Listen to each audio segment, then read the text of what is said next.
Assalamualaikum warahmatullahi wabarakatuh. Selamat pagi teman-teman semuanya. Semoga sehat selalu dan dapat menjalankan aktivitas seperti biasanya. Jangan lupa ikuti channel saya ya, Raja Siregar. Jangan lupa juga like dan subscribe-nya.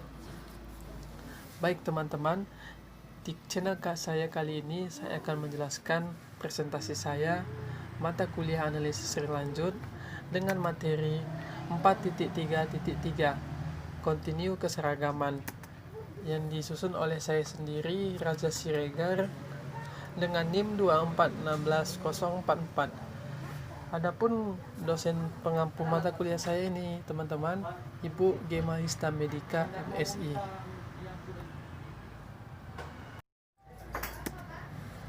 Baik teman-teman, langsung aja kita simak video saya kali ini.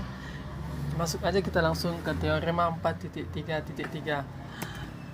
Adapun bunyi dari teorema 4.3.3 teman-teman, yaitu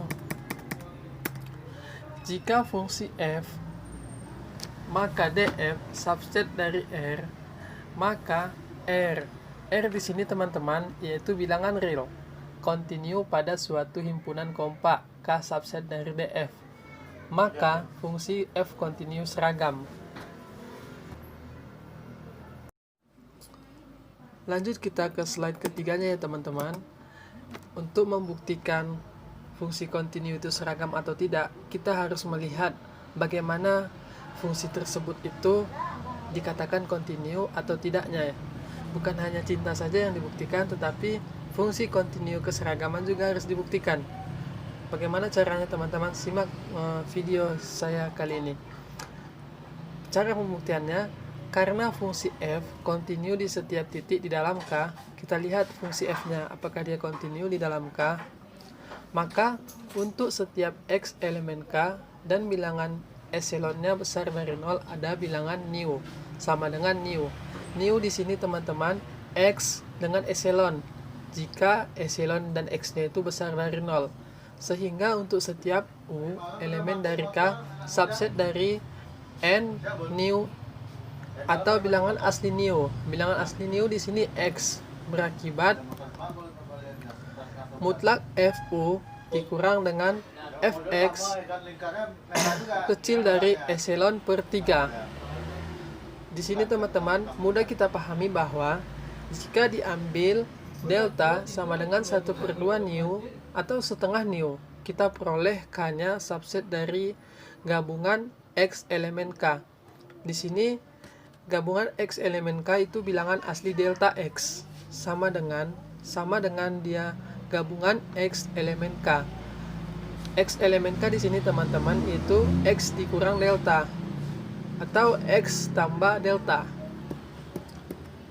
Dengan kata lain teman-teman, torsi. Di sini kita buat torsi, kita misalkan. Jadi torsi ini bilangan asli delta x. Kita misalkan x-nya itu elemen dari K teman-teman, merupakan liput terbuka. Jadi x elemen K ini merupakan liput terbuka. Sebelumnya kita sudah membahas tentang liput terbuka. Apakah liput terbuka itu himpunan kompak K atau tidak? Tentu di sini x elemen K itu merupakan himpunan kompak. Oleh karena itu, menurut definisi 4.1.15 terdapat liput bagian. Liput bagiannya di sini bilangan asli delta 1 atau n delta 1 itu bisa dikatakan x1, atau bilangan asli delta 2 bisa dikatakan dengan x2. Begitu selanjutnya sampai dengan bilangan asli delta n atau xn subset dari torsi. Jadi bilangan asli delta 1, bilangan asli delta 2, bilangan asli delta 3 sampai seterusnya itu merupakan bagian dari torsi atau subset dari torsi yang masih meliput pada K.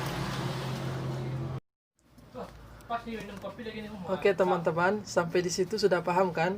Masuk kita ke slide keempat, di mana setiap fungsi continue seragam itu memiliki arti. bukan hanya jam saja yang setiap menitnya atau setiap detiknya kita memiliki arti, tetapi fungsi kontinu juga harus memiliki arti. Di sini arti dari fungsi kontinu seragam yang sudah kita jelaskan pada slide sebelumnya.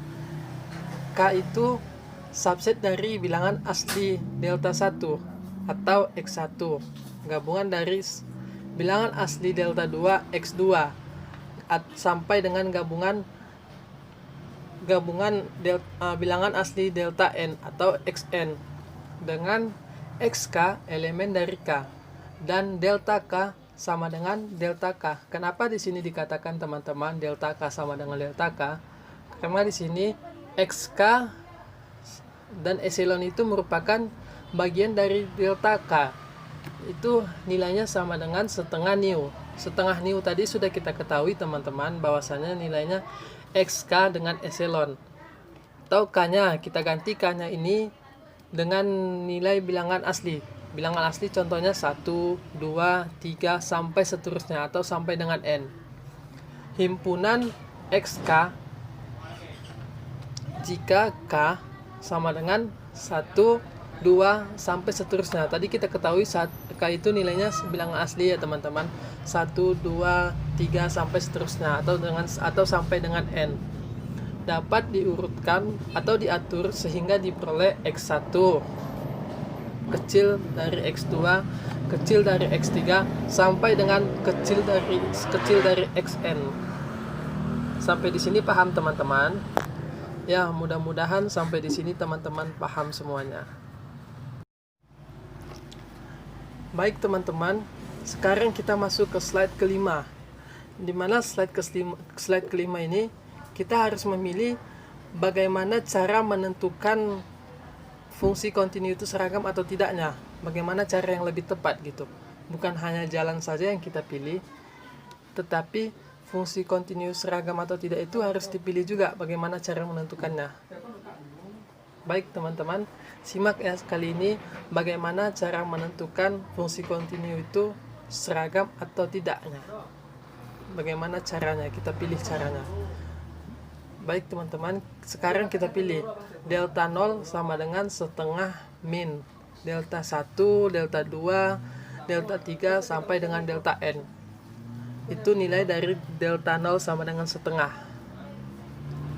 Jika X elemen K, tentu ada bilangan asli M ya teman-teman. Di sini bilangan asli M itu kecil dari 1.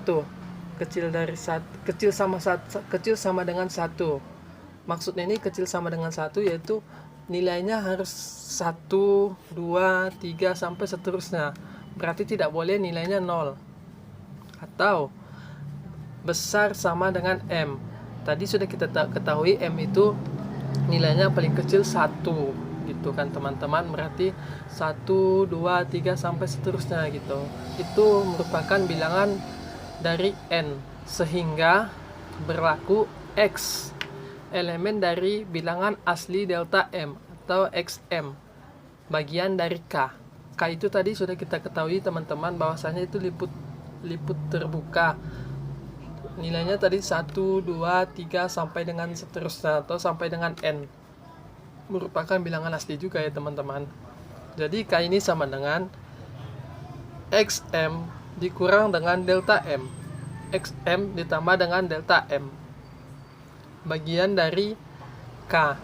Jadi XM dikurang delta M, XM tambah delta M ini bagian dari bilangan asli ya teman-teman.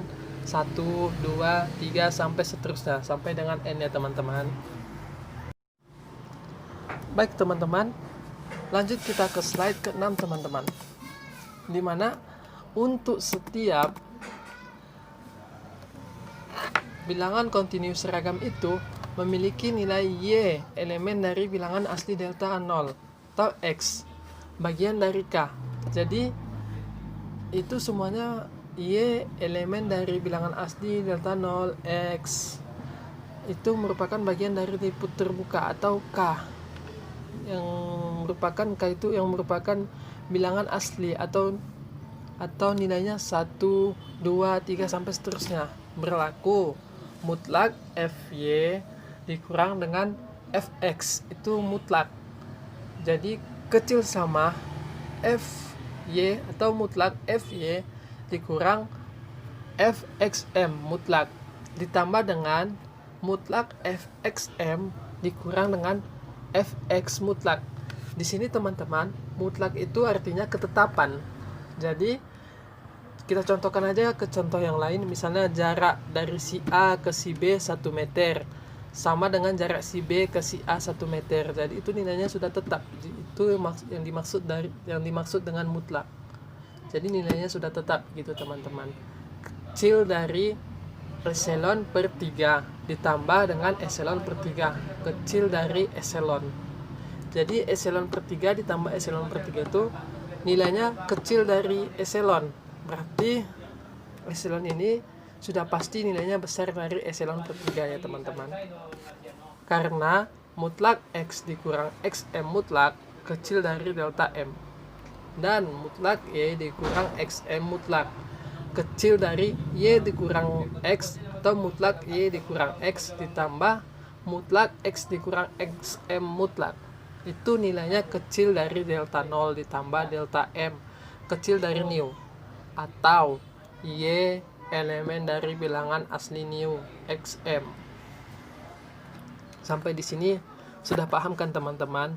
Biar kita masuk langsung ke contohnya, sehingga teman-teman jadi lebih paham lagi. Oke teman-teman, ini hal yang paling ditunggu-tunggu, yaitu contohnya. Agar kita lebih memahami lagi, kita harus mengerjakan dan memahami bagaimana pengerjaan contoh-contoh soal yang sudah kita jelaskan materinya. Langsung aja ya teman-teman, simak contohnya.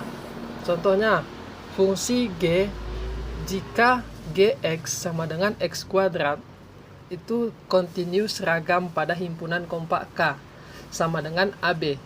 Hal ini menurut teorema 4.33 lebih eksplisit. Jadi teman-teman, di sini G jika Gx sama dengan X kuadrat itu nilainya lebih eksplisit menurut teorema 4.33. Langsung aja ya teman-teman, kita jawab. Jadi untuk menunjukkannya, kita ambil epsilon itu besar dari 0. Jadi untuk setiap UX elemen dari AB, kita misalkan AB ini UX ya teman-teman, kita peroleh mutlak Fx dikurang Fu mutlak sama dengan mutlak X kuadrat dikurang U kuadrat mutlak. Kenapa kita dapatkan dia mutlak X kuadrat dikurang U kuadrat teman-teman? Karena tadi di sini nilai Gx itu sama dengan X kuadrat. Jadi yang kita ketahui di sini Gx. Sementara yang kita peroleh dari rumus yaitu Fx. Jadi Fx ini sama dengan Gx. Gx ini tadi nilainya X kuadrat. Jadi kita dapatkan Fx itu juga nilainya X kuadrat. Sehingga dikurangkan dengan Fu. Kenapa dapatnya dikurang dengan U kuadrat teman-teman? Karena di sini Fu itu sama dengan Gx juga teman-teman. Tetapi bedanya di sini variabel Gx nilainya tadi X kuadrat, sementara variabel U di sini nilainya U kuadrat. Kita ubah aja X dengan U.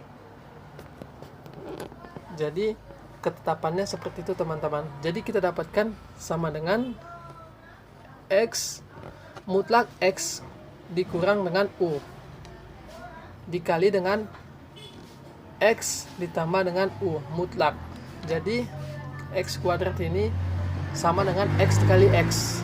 Jadi U kuadrat ini sama dengan U kali U. Jadi kita ubah menjadi X dikurang U dikali dengan X tambah U ya teman-teman. Jadi negatif kali positif hasilnya negatif. Makanya yang satu dikurang, yang satu ditambah ya teman-teman. Sama dengan X mutlak X dikurang U dikali dengan mutlak X ditambah U. Kita ubah menjadi mutlak teman-teman. Kecil dari X mutlak X dikurang U mutlak M. Jadi kita kasih di ujungnya M. Di sini kita garis bawahi bahwasannya M itu nilainya 2. Maksimal mutlak A, mutlak B. Oleh karena itu dengan memilih bilangan delta sama dengan torsi per M. Nggak tergantung apakah X-nya itu elemen AB atau tidak gitu, itu tidak tergantung. Jadi diperoleh mutlak Fx dikurang Fu mutlak kecil dari tadi Fx sudah kita ketahui tadi ini nilainya X ya teman-teman. Jadi U ini tadi nilainya U, makanya kita kurang makanya kecil dari mutlak X dikurang U mutlak M, kecil dari epsilon. Kenapa kita bilang kecil dari epsilon? Karena tadi sudah kita bahas bahwasannya itu epsilon itu nilainya epsilon per 3, kecil dari epsilon per 3. Berarti kalau gitu kita dapatkan nilainya semuanya itu kecil dari epsilon untuk setiap XU. Jadi teman-teman, untuk setiap XU elemen dari AB, jadi Fx ini, Fu ini itu bagian dari atau anggota dari AB ya teman-teman, bukan bagian, maaf teman-teman, itu anggota dari AB dengan mutlak X dikurang U mutlak kecil dari delta. Itu dia jawabannya teman-teman. Jadi kesimpulannya teman-teman di sini nilai Fx dikurang Fu itu tadi rumus. Jadi yang kita peroleh tadi Xu itu anggota dari AB ya teman-teman, sehingga kita peroleh X mutlak X dikurang U kecil dari delta. Itu hasilnya teman-teman. Sampai di sini paham kan teman-teman? Mungkin sampai sini perjumpaan kita di channel saya ini ya teman-teman. Jangan lupa like dan subscribe ya teman-teman. Semoga ilmunya bermanfaat bagi teman-teman sekalian. Saya sudahi dengan mengucapkan baik teman-teman, saya sudahi dengan mengucapkan wabillahi taufiq walhidayah. Wassalamualaikum warahmatullahi wabarakatuh teman-teman.